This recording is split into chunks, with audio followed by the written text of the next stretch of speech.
Ассалаумағалейкум, қайырлы күн жастар. Бәріңізді көргеніме қуаныштымын. Осындай шараға шақырғандарыңызға көп рахмет. Енді бүгін еркін формат, жастардың тілімен сөйлеуге тырысамыз, айтып барлығын. Енді мына достарымыз, жігіттердің бәрі өзінің басынан өткендерін айтып жатыр ғой. Біздерде мен де өзімнің жалпы айтып жіберейін, қалай келдім осы салаға, жалпы қалай қай салада жұмыс жасадым, соның бәрін айтып кетейін. Енді сіздер сияқты мен де оқушы болдым, студент болдым, барлығын көрдім, жұмыс жасадым.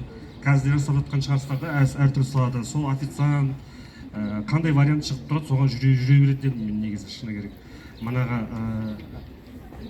талданбайтын болдық, қай жерде мысалға ақша бұйырып тұрады, мысалы осындай вариант осындай шығып тұр десе, біз соған жүгіріп, соған баратын едік. Сол салалардың бәрін соларда жұмыс жасаған арқасында ма кішкене мына бізге деген әртүрлі ерекшеліктерді бердім. Мысалы мына официант болғанда өзіңіз білесіз ғой, официант болғанда халықпен жұмыс жасайсыз, мынағыдай сөйлесесіз, олардың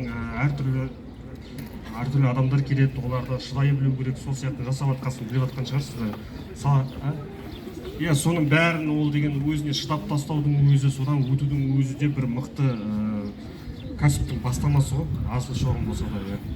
Сосын енді мына айтып жатыр ғой, біз жалпы қалай келдік деп. Енді мен мектеп бітіргеннен кейін, студент болғаннан кейін мен жұмыс жасадым. Әртүрлі салада мана айтып жатыр ғой, ынта саттық, мынаны істедік депті. Мен мысалға Петфорн деген заводта жұмыс жасадым, скумбрия саттым, манағыдай подъездерге есік алдына барып сатам, барынша тиын қосып, оны деген ұялам манағыдай айтуға, сосын манағыдай білесіз ғой, заводтың деген атмосферасы басқа, иісі бар деген сияқты, мана үйрену керек оған. Соның бәрін біздер деген ұялатын едім, автобусқа мінгенде, соның барлығын шыдап, мана сатып, сосын мен түсіндім, что ақшаны олай емес, басқаша табу керек екенін көріп, сосын ол жақ маған ұнаған жоқ, алып сату деген. Сосын мен манағыдай жұмысқа кіремін. Жұмысында манағыдай әртүрлі жерде жұмыс жасап шығамын. Өзіңіз білесіз, ер адамдар, ер балдар түсінеді ғой, мына грузчик деген бар да, мысалы да, мебель тасу, сол бағытта да жұмыс жасап көрдім. Мысалға мен өзімнің не оқыттым одан. Мысалға біздер деген мысалға мебель тасып жүрген кезде бір жерден бір жерге апарып тастағаннан кейін, еңбегін алғаннан кейін ойланамыз мысалға. Мына ақша, мына баға, мынау қанша мысалға. Мен сол кезде өте қатты ашуланатын едім, мысалға мына ақша алып келдім, мысалы таңертең кешке дейін жүрдім, еңбекпен таптым, қолмен жұмыс жасадым, ауыр көтердім да, алып келдім, тапқан ақша мысалға сол кездегі бағамен есептегенде 2000-2000 жарым ба сондай болды. Сол ойлайтын едім, қалай система қалай жүреді вообще? Мен мысалға еңбекпен жұмыс жасадым, ауыр көтердім да мысалға, әкеліп бердім бәрін. Оказывается, одан емес екен, сол түсіндім, что баспен жұмыс жасау керек, ол жақтан ізденіс жасау керек. Маған мына қазір жасап жатқан жұмыстарымыз түсіндім, что ол мені алға қарай апармайтын, сол ары қарай да жұмыс жасау керек, ізденіс жасау керек. Сол себепті мен сол әртүрлі жерде жасап көрдім. Мен өз арадан, қазір сіздер студенттер білесіздер ғой, өзіңіз қандай жағынан жақсысыздар, қай жағынан өздеріңізде минусы бар екенін. Мен өзімнің плюс минусымды қарап өз-өзіме сұрақ қойдым. Мысалы, мен не істей аламын, қолымнан не келеді, не келмейді. Сол не келетінімді соған қарай жұмыс жасадым. Яғни мен ұйымдастыру жағына жақсы болдым. Сол ұйымдастыру жағын қарап көрдім, зарплатқа жұмыс жасап көрдім мысалға. Ол жерде де манағыдай ғой, ұнамайды, ана жерден шығып кетесің, бір ай істейсің де, ол жердің атмосфера то манағыдай қиындығы бар, біреу ерте шығып, кеш шығасың. Соның барлығын мен басынан өткеннен кейін мен түсіндім, что ол жерде де тоже мен өзімді көрсете алмайтынымды, ұнамайтынымды. Сосын мен басқа да ізденіс жасап бардым. Енді міне айтып жатыр ғой, бәрі де енді болашақта сіздерде де отбасы құрасыздар. Жалпы негізі менің мына білім саласына келу себебім вообще жігіт пен қыз болып жүреміз де, сосын манағыдай сіздердің бастарыңыздан өтіп жатыр ғой. Мана ақша бітеді, гүл бітеді, подаркын уже сыйлықты беріп, уже оғанда да уже несі шетіне жетеміз. Сосын манағыдай уже ойлаймыз да, мына қалай болмайды, енді қайта подаркон түгел үйленгеннен кейін де мына бытовой проблемаға келеміз бәрібір де сонымен алысатынымызды білдік те, содан кейін мен кәдімгі открытый разговорға шақырып осылай сөйлестім. Вот біз жігіт пен қыз болып жүріп жатырмыз. Давай былай айтайық, біз ертең үйленгенде де бәрі осы әңгімеге келеміз. Сол себепті давай сөйлесіп алайық. Сен вообще представление қандай, болашағың қалай ойлайсың? 5 жылдан кейін кім болуды ойлайсың, 10 жылдан кейін кім болуды ойлайсың? Мен мысалы қазір өзімді іздеп жүрмін, әлі тапқан жоқпын. Сенде не ой бар? Давай сенің бақытындағыны көрейік деп айттым.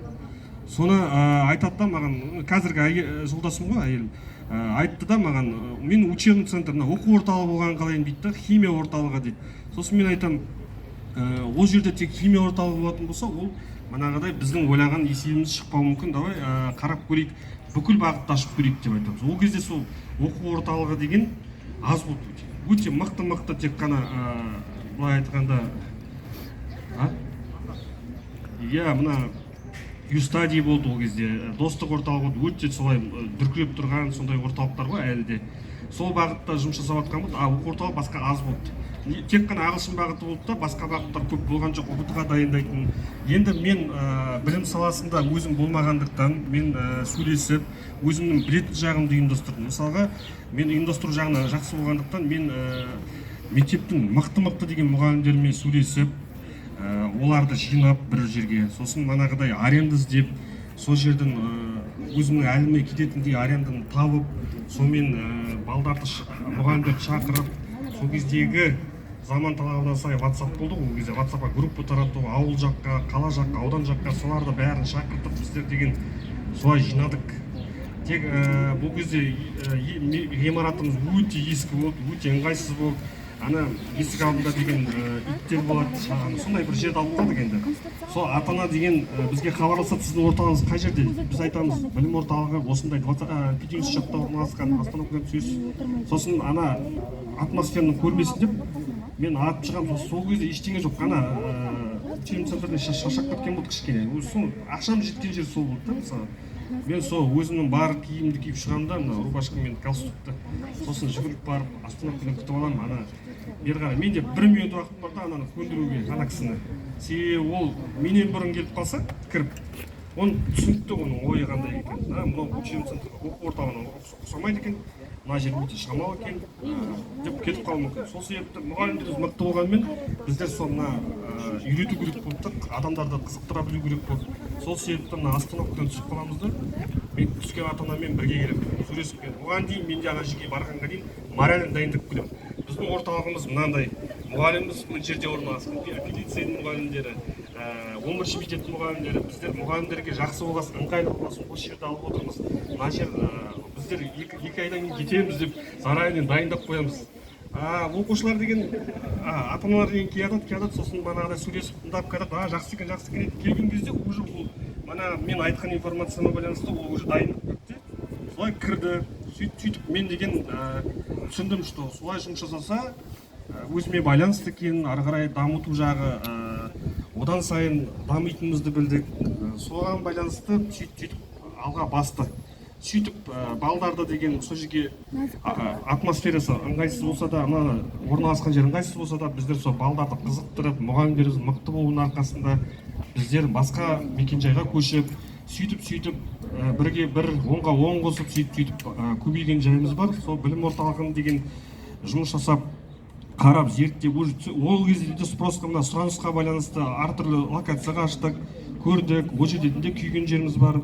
Бірақ енді сізге айтып кетейін, жалпы мен білім орталығынан бастап балабақшаға ауыстым, қалай ауыстым? Мысалға, білім орталығында сезон дейді ғой, мысалы қыркүйек айынан бастап мамыр айына дейін ғана жұмыс жүреді, ары қарай жұмыс жүрмейді, тек қана каникул уақытында келетін балдар. Мен түсіндім, что бұл жерде есепке келетін болсақ, сол өзінің уақытында жұмыс жасайсың да, ары қарай уақытта қиынға соғатын. Сосын зерттеп, балабақшаны зерттедім. Балабақша түсіндім, балабақшада үкімет ақша төлейтінін білдім, 12 ай бойы төлейтінін, соның бәрін зерттеп, қарап, өзіме ғимарат іздеп жүрген кезде, міне Бауыржан досым отыр ғой, сол кісі балабақшасын сатқысы келіп жатқанын естіп, бір-бірімізден хабарласып, екеуара сөйлесіп, шешім қабылдап, мен оның балабақшасын алып қалдым. Бал-бала деген балабақша, қазіргі уақытта әлі де жұмыс жасап жатыр. Сол балабақшаны алып қалдым, ішкі коллективпен, солармен сөйлесіп, танысып, алдағы болашағымызды айтып, қалай жұмыс жасаймыз, қалай көрсетеміз өзімізді, сіздерде бізбен жұмыс жасағанда қандай преимуществолар болады алдағы уақытта, солай ұстап қалу жағын қарап, сөйтіп жұмыс жасағанбыз. Енді балабақшадан кейін біз ата-ана бар ғой, менде қазіргі уақытта 300 бала бар. Сол 300 баланың ата-анасы өзіңіз білесіз. Бір балада ата-әже бар, әке-шеше бар. Еще қайын жұрт бар. Соның барлығы бір балаға бірдеңе болып қалса, білесіз, барлығы бірдей келіп разборкаға түседі, сөйлеседі. Соның барлығымен сөйлесе келе, ата-аналармен жақын араласа келе олар айтқан болатын маған, неге мектеп ашпайсың, мектепке барсаңыз біздер баратын едік, біздер қазір мектептің таба алмай жүрміз деген сияқты. Соған байланысты мен жеке мектепке қарай көз бұрып, сол жақты зерттеп, жеке мектепті осы 2024-тің 1 қыркүйегінде аштым. Осы бастауыш. Себебі сұраныс болды.